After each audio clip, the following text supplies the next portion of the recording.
There's a great weather forecast. Order.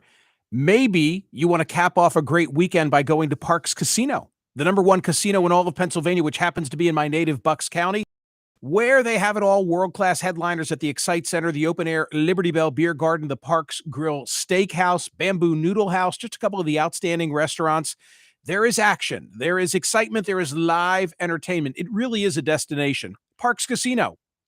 Time now for the headlines from the Smerconish.com newsletter. TC, I guess the Thanksgiving service at St. Paul's Cathedral has now ended. Her Majesty was not in attendance. That is correct. Again, we started the day today watching the coverage. Can't help myself. Coverage like of Amber Heard and Johnny Depp. But I'm so want to too, because otherwise I would have to be surreptitiously watching on my computer as one does. And instead it's on the news, which is fantastic. So yes, this morning was the Thanksgiving service at St. Paul's Cathedral. The Queen did not attend, but the other members, the senior royals, attended. And very widely covered at Smerconish.com, Absolutely. the newsletter. We have everything there that you'd want to know about. All the important stories about the Platinum Jubilee. All the petty angles that you chose are published at Smerconish.com.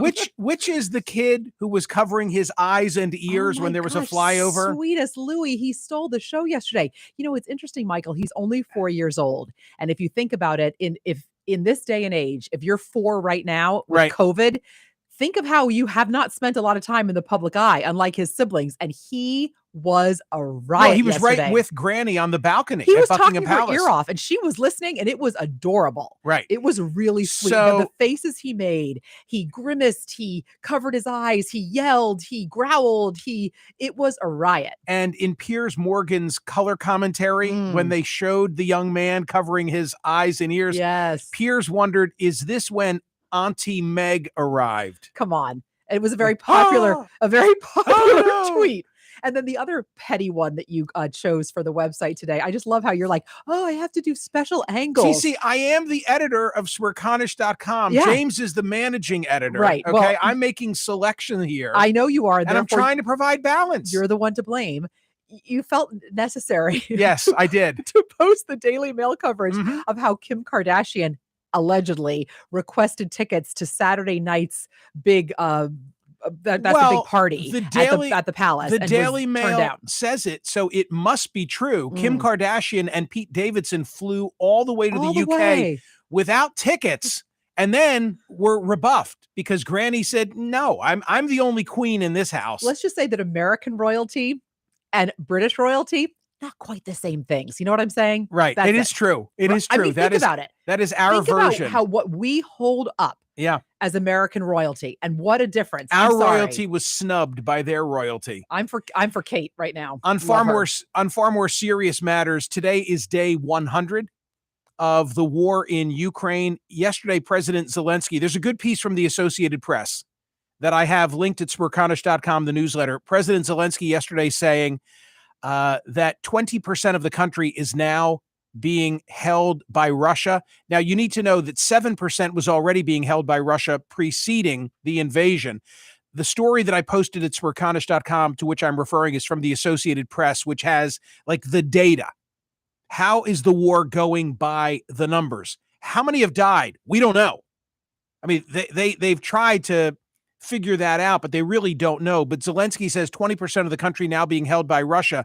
And there's also a story from Politico that I went with today at the newsletter, which talks about how the Pentagon was already struggling to keep up with congressional demands for oversight as to what had already been spent of American dollars in Ukraine. Then came the 40 bill.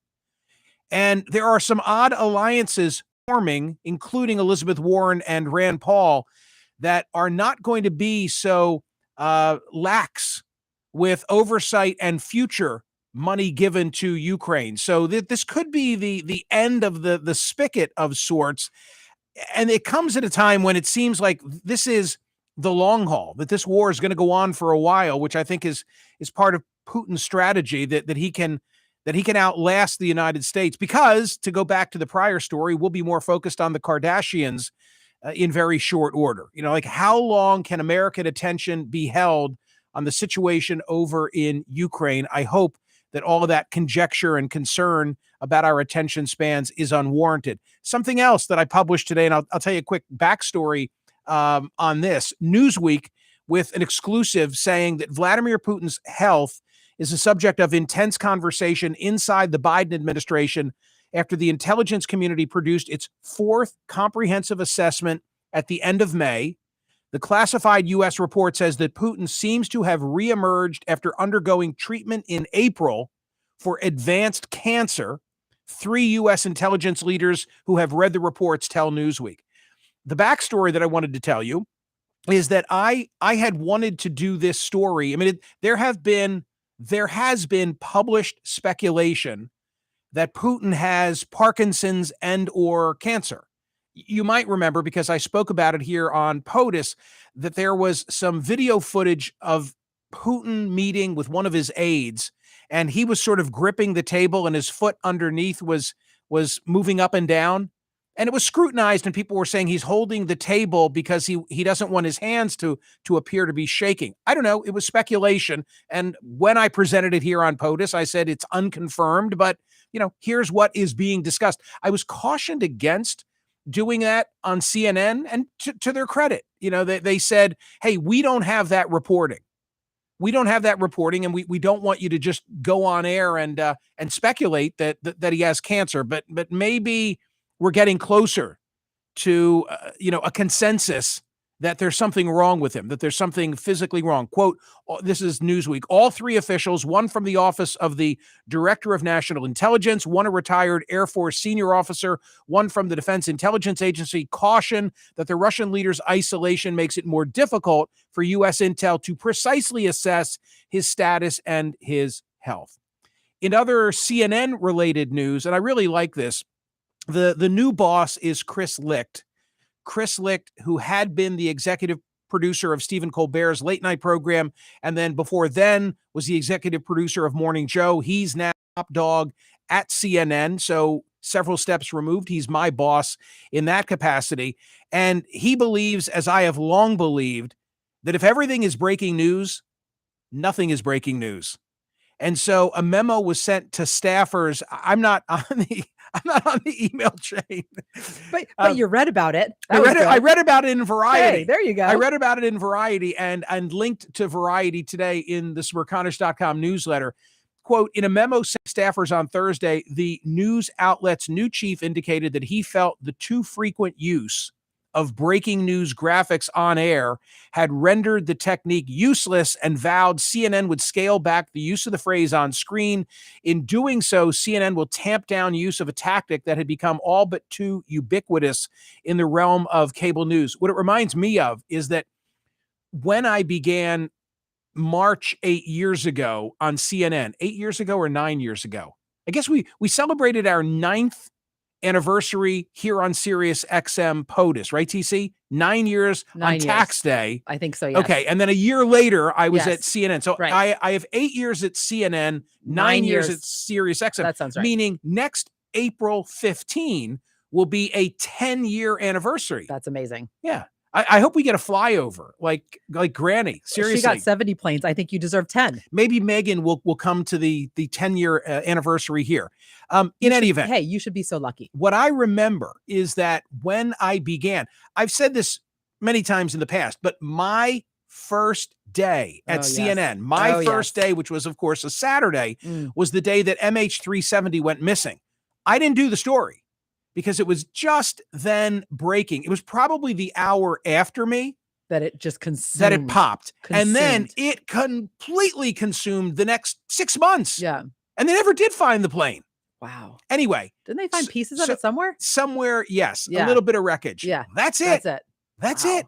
So for those first months, I feel like every one of my programs began with breaking news. But the problem, and it was always something about the airplane. The problem with the breaking news banner is that it has been used as to lead into every hour. In other words, I think that they're thinking, okay, new people are tuning in and they don't know there's breaking news, but the news that was breaking broke 4 hours ago. So Right. it's like they just keep playing the breaking news because there is breaking news for the new people tuning in, and that's what the problem was Look, in my mind. it still makes me turn my head.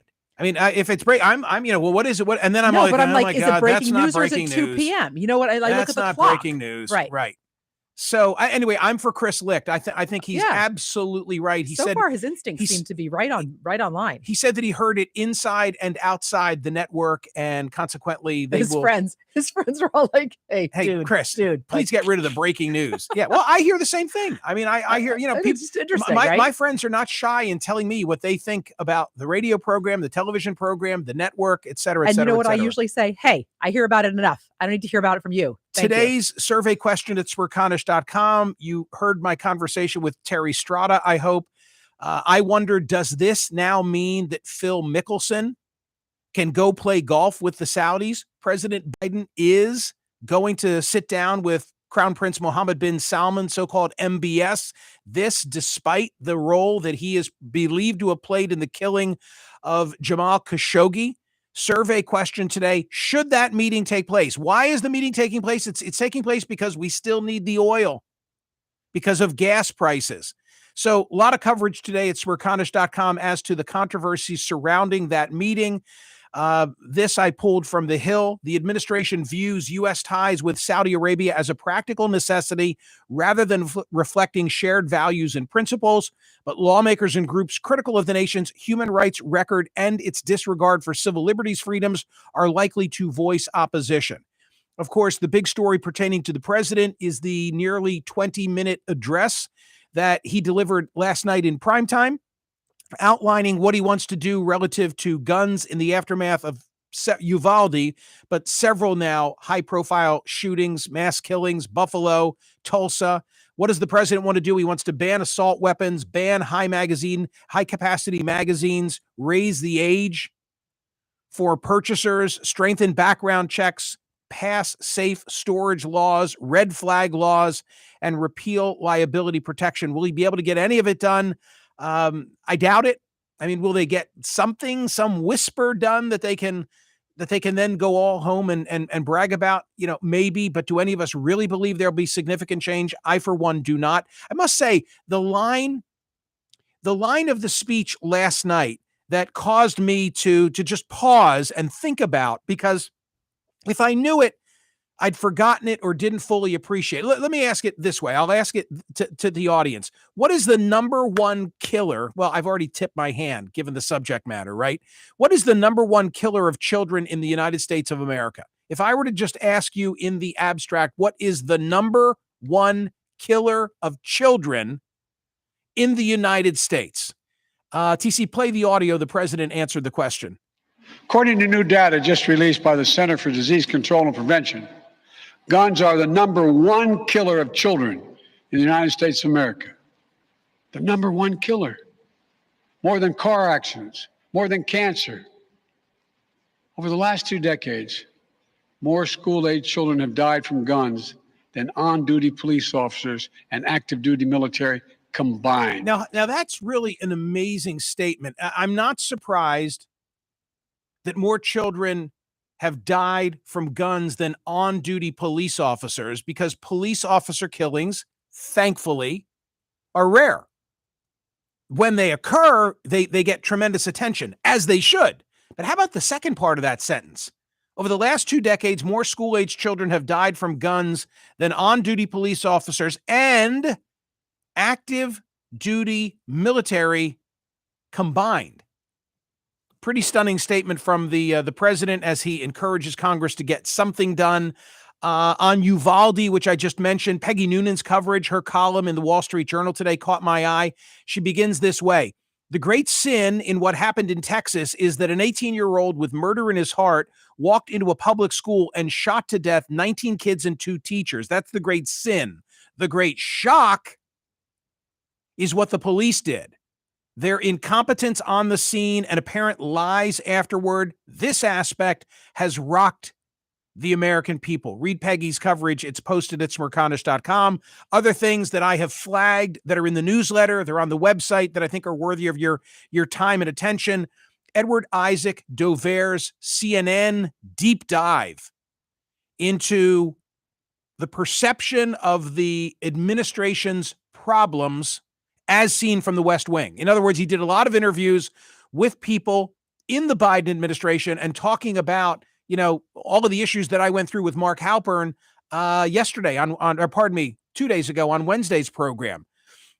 And, my take from it's a lengthy piece, but worthy of your attention. To me, it assumes that they've got a communication problem. I don't know that it's just a communication problem. Here's a taste from Edward Isaac Dover. The president is a 79-year-old man who still thinks in terms of newspaper front pages and primetime TV programs, surrounded by not quite as senior aides in senior positions with the same late 1990s media diet. Lifelong habits don't tend to fade when people get to their desks in the West Wing. Biden aides cite a range of other factors, a political press corps still hooked on Trump-style melodrama, a news environment dominated by Ukraine and the pandemic, a Secret Service buffer that limits what Biden can do, lingering anxiety that'll catch COVID-19 and possibly become really sick.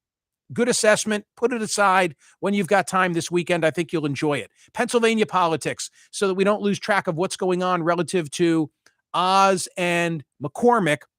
A win for McCormick yesterday in the Pennsylvania Commonwealth Court, something that's unique to Pennsylvania. It's an appellate level court that hears government-related matters. Still not the final word. That would be the Pennsylvania Supreme Court. But bottom line is, this Pennsylvania court yesterday ordered that counties will include undated mail ballots. Remember, these are ballots that were received on time. So they have a ballot inside a secrecy envelope, then an exterior envelope where the voter is supposed to write the date and sign their name. And the question is, if the date is missing, should that ballot still be counted? Oz said no, because he's ahead by 800 or so votes. McCormick, who does better in mail-in balloting, says absolutely yes, which, by the way, puts him at odds with the position of the Republican State Committee as well as the RNC. This Pennsylvania court ruled on the side of counting those ballots, so McCormick is hoping that he can make up the gap. I don't know if he'll be able to. I think that his prospects have dimmed, but maybe it's possible. On the Democratic side of the aisle, we know the nominee, John Fetterman. NBC now, the latest outlet calling into question his health. Quote, some of Fetterman's fellow Democrats say they are worried both about his health and what they describe as a lack of transparency from his team about just what happened when he was hospitalized last month. The careful statements from Fetterman's campaign since his stroke and surgery have done little to answer lingering questions about his health or whether he has fully disclosed the scope of his heart condition. So check out that coverage at Smerconish.com.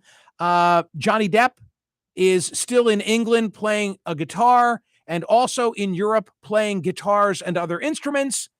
The Rolling Stones commencing a 14-concert tour across Europe, the first taking place in Madrid.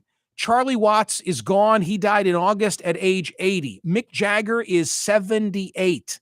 Keith Richards is 78. Ronnie Wood just turned 75. I mean, it's unbelievable that they are still out there and doing their thing. And 80,000 people want to show up in those large arenas to watch them do it. It's amazing. Well, Mick Jagger is actually very health conscious. It doesn't shock me that Jagger at 78 is alive and can still perform. But Keith Richards at 78. He's pickled. It's all good. I mean, look at him. I mean, it's amazing. And he still can get it done and they still can get it done, and all power to them. All right, that's it from Smerconish.com, the newsletter, which publishes 7 days a week. Make sure you're subscribed and that your friends are subscribed if they want balance delivered daily. So I will see you, I hope, on CNN Saturday, 9 a.m. Philly time.